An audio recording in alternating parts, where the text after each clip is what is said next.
प्रायोजित आहे. बीडचं प्रकरण, परभणीचं प्रकरण हे सरकार प्रायोजित आहे.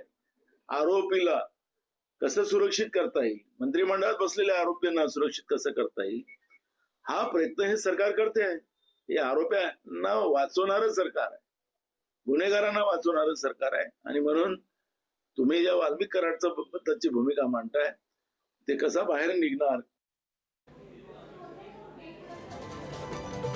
तर वाल्मिक कराड या संदर्भात सुरेश दस यांची प्रतिक्रिया आपण पाहतो. वाल्मिक कराडला उद्या पुन्हा एकदा कोर्टामध्ये हजर करण्यात येणार आहे आणि मकोका संदर्भात उद्या निर्णय होणार आहे असं कळतंय. हत्येच्या गुन्ह्यामध्ये उद्या कराडला कोर्टामध्ये हजर करणार आहे.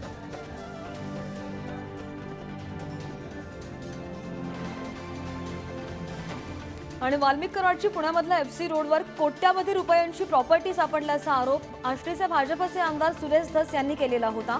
आणि अशातच वाल्मिक कराडची दुसरी पत्नी ज्योती जाधव यांच्या नावाने 2 प्रॉपर्टी असल्याचं सुद्धा समोर आलंय, उघडकीस आलंय.